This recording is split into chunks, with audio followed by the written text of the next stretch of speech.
ବୁଢା ବୁଢା ଘରେ ଅଛି ନାହିଁ ପଚାର। ବୁଢା କଣ କହୁଛ? ସେ ବା ମୋ ବାପା। କଦଳୀ ଚୋପା ବୁଢା କେତେବେଳେ ଘରକୁ ଗଲାଣି। ମତେ ଗୋଟେ ମିସ୍ କଲ୍ ଦେଇଥିଲ, ମୁଁ କେତେବେଳେ ଆସିକିରି କାମ ଆରମ୍ଭ କରନ୍ତିନି। ତମେ ଜମା ଗ୍ୟାପ ମେଣ୍ଟେନ କରୁନ। ଏବେ ତ ଗ୍ୟାପ ଅଛି, ତମର ଯାହା କରିବା କଥା କରୁନ। ମୁଁ କଣ ମନା କରୁଛି କି? ତମେ ମନା କରୁନ। ତମକୁ ଦେଖିକି ମୁଁ ଏମିତି ବାବଳା ଚାବଳା ହଉଛି। ଆଗ କୋଉଠୁ କୋଉ ଜାଗାରୁ ଆରମ୍ଭ କରିବି ଜାଣିପାରୁନି। ମଲା ଏଇ ହାତରୁ ଏତେ ଦିନ ଭଲ ପାଇବା ଭିତରେ ଏଇ ହାତରୁ ଆରମ୍ଭ କରିବି।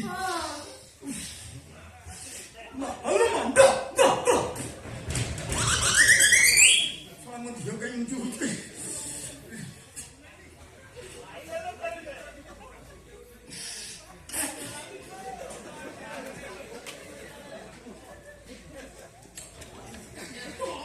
ତମ ହାତ ଛେଳି ଗୋଡ଼ ଠାରୁ ଆହୁରି ସୁନ୍ଦର। ଆହୁରି ସୁନ୍ଦର। ଛେଳି କୁକୁଡ଼ା କଣ କହୁଛ ମ? ସବୁବେଳେ ମଟନ ଚିକେନ ଖାଇ ଖାଇ ଛେଳି କୁକୁଡ଼ା ଛଡା ମତେ କି ଦେଖ। ହଉ ଆଉ ଥରେ କୁହ। ଆରେ ଭାବ ଗୋଟିଏ ଆଉ ଥରେ ଭାବ ଆଉନ। ମୁଁ କଣ କୁଆଡେ ପଳଉଛି କି? ମୋ ବୋଧେ ଚାର୍ଜ ହେଇଯିବ ଆପଣ ଗୋଟିଏ। ଆଉ ଥରେ ଚାର୍ଜ କର। ତମ ହାତ ଛେଳି ଗୋଡ଼ ଠାରୁ ଆହୁରି ସୁନ୍ଦର।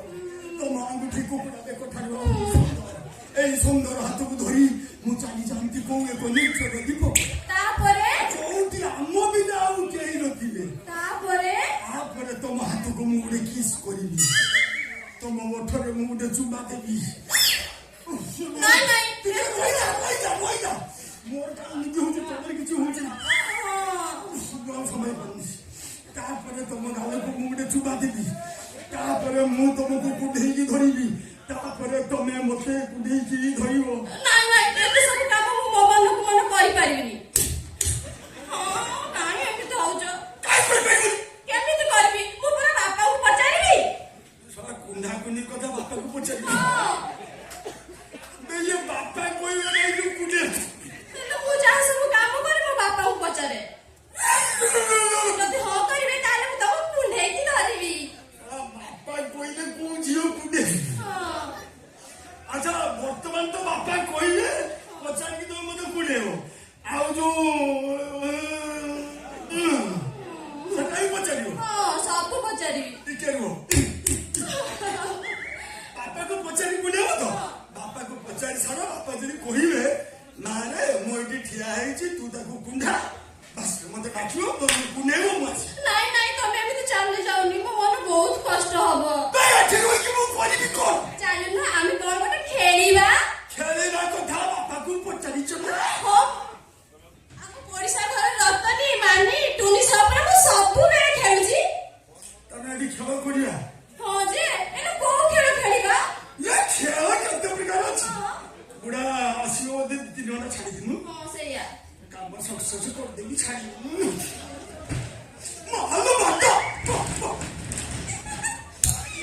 ଶୁଣ ଖେଳ କେତେ ପ୍ରକାର ଖେଳ ପ୍ରୋସେସ ତମେ ଜାଣିନ, ମୁଁ ସବୁ ବତେଇଦେବି। ତମେ କିଛି ଜାଣିନ। ଖେଳ ଘର ଭିତରେ ଗୋଟେ ପ୍ରକାର ଖେଳ।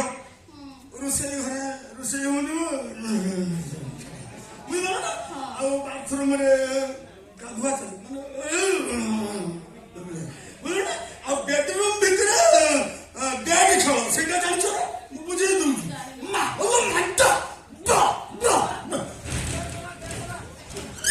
ବୁଝିପାରିଲ ନା? ଖେଳ ବୁଝିପାରିଲ? 3-4 ପ୍ରକାର ଖେଳ।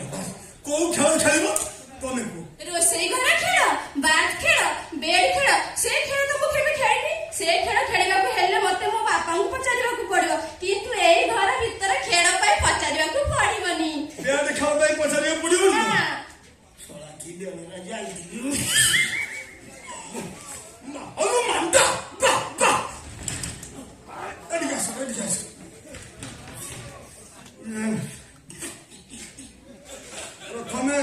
ପ୍ରଥମେ ମୁଁ ନେଇକି ଗୋଟେ ହାତ ନେଇକି ତମ ଅଣ୍ଟା ଉପରେ ରଖିବି। ମତେ ଭାରି ସରସର ଲାଗୁଛି ବା। ସରସର ଲାଗିବ ଇ ଖେଳ ସିଆ ସରସରିଆ ଖେଳ। ଏତିକି ତ ପାଟି କରୁଛ। ଧୀରେ ଧୀରେ ପାଟି କର, ଧୀରେ ଧୀରେ ପାଟି କର, କିଛି ଅସୁବିଧା ମୁଁ ଅଛି। ବାପା ଆସିବେନି ତ?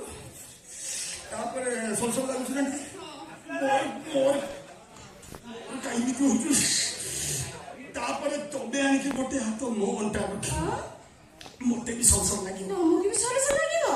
ମୋର କାହିଁ ଏମିତି ହଉଛି ତମର କିଛି ହଉଛି ନା ଟିକେ ଟିକେ ହଉଛି ଆଉ ମୋର ହବ ଆଉ ଜୋର ହବ ଏଇଟା ସଂସଦୀୟ ଖେଳ ହଁ ଆରମ୍ଭ କରିବା ହଁ ହଁ ହଁ ତମେ କହିବ ସଲସଲ ମୁଁ କହିବି ଗଲେ ବୁଝିଲ ତମେ କହିବ ସଲସଲ ମୁଁ କହିବି ଗଲେ ଆରମ୍ଭ କର ସଲ ସଲ ସଲ ଲ ସଲ ସଲ ସଲ ସଲ ସଲ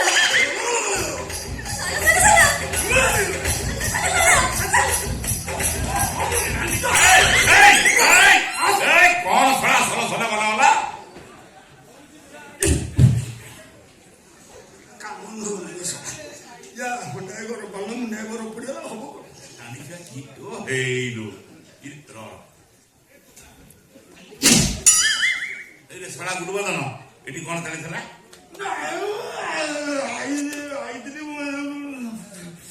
ଇଏ ତ ଅଛନ୍ତି ତ ତମ ଝିଅକୁ ପଚାରଟା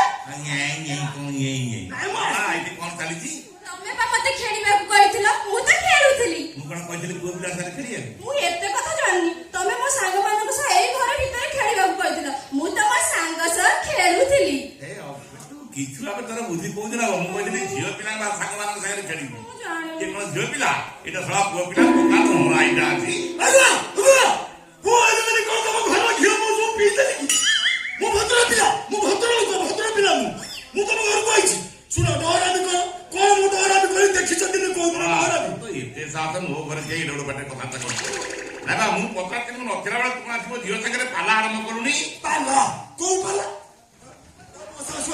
ଯାହା ହେଇଛି ଖାଲି ଠିଆ ସଳା କଥା ଉଡୁଛୁ ଏତେ ସାହସ ତୋର ମୋ ଝିଅ ସାଙ୍ଗରେ ତୁ ପାଲା କରିବୁ ପାଲା ହେଲା ଝିଅର କଣ ପ୍ରେଷ୍ଟିଜ ଚାଲୁଛି ତମେ ତ ଝିଅକୁ ଯାହା ପଚାରିଲା କହୁଛି ବାପାକୁ ପଚାରିବେ ବାପା ଯଦି କହିବେ ବାପା କଣ ଛେନାକୁ ଗୋଟେ କହିବେ ମୁଁ ଜାଣିପାରିବି ଏମିତି କାହିଁ ହଉଛୁ ଆଉ ତୁ କଣ ହବୁ ଝିଅ ଯାକ ତା ଯଦି ସେଇଆ ହେଲା ତମ ଦେଇ ପିଣ୍ଡି ମାଗା ହେଇଯିବ ବାପା ମୁଁ ନା ଗୁଲ ଭାଇ ସହ ମୁମ୍ବାଇ ଯିବି ମୁଁ ଟିକେଟ କରୁଛି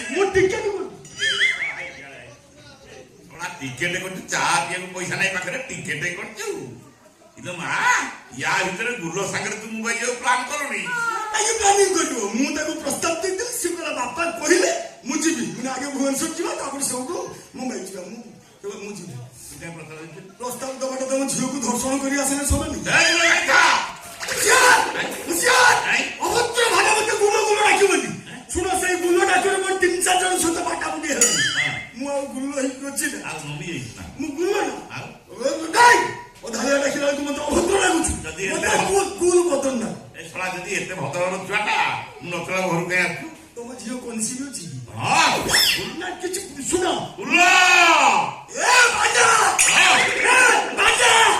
ପୁଣି କଥା ପୁଣି କଥା ମୋ ଇଜ୍ଜତ ପୁରା ଆଚାସିନି ମୁଁ କାଢି ନୁହଁ ବାନା ମତେ ଗୁଲ ଡାକିବ ତମେ ରାଣ୍ଡି ଛୁଆ ଶଳା ମୁଁ ବାନା ବର ବାବୁ ମତେ ବାନା ଡାକୁଛୁ ମତେ କାଲି ଏରିଆରେ କିଛି ଲୋକ ଗୁଲ ବଦନ ବାବୁ ଡାକୁଛନ୍ତି ତତେ ଶଳା ଡାକୁଥିବେ ସେ ନିଶାଡିଆ ଡାକୁଥିବେ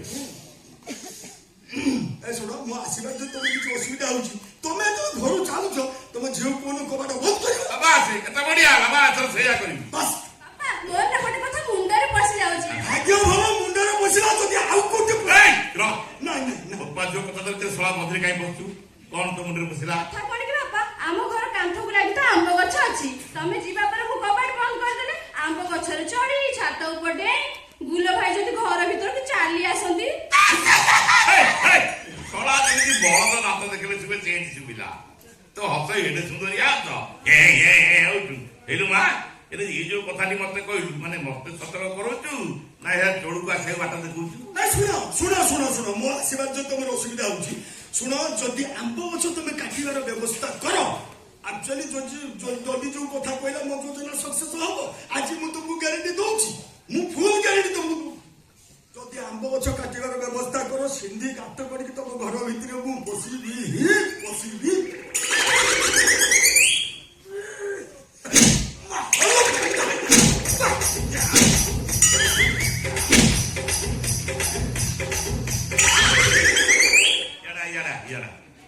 ଏତେ କଲା ତାପରେ କୁଆଡେ ଉଡି ଯାଉଛନ୍ତି ନା ଖାଲି ଗୋଟେ ଗୁପ୍ତ କଥା କହିଥାନ୍ତି କି ଗୁପ୍ତ କଥା ଶଳା କୁଆଡୁ କଣ କହୁଛୁ କହ କହିଥାନ୍ତି ତମକୁ କହିନି ଯେ ତମେ କିନ୍ତୁ ଭାବି ନେବ ନା ତମକୁ ମୁଁ କହିଛି ନା ସେ କଥା ତମେ ଜାଣିଛ କହ ତୁ କଣ କହିବୁ? କହିଥାନ୍ତି ତମେ ବ୍ୟସ୍ତ ହବନି ଗୁଲ ଭାଇ।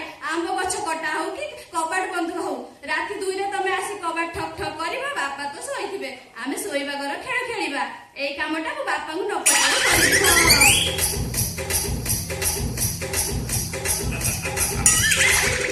ବାନାଙ୍କର ତ ଭାଗ୍ୟ ଭଲ ଛଡ଼ା ଆଙ୍କ ହାଉଟି ତୁ କହିବୁ। ହଉ ହଉ ହଉ ଇରେ ଇଏ ହଠାତ୍ ଏମିତିଆ କଣ କହିଦେଇ ଚାଲିଗଲା?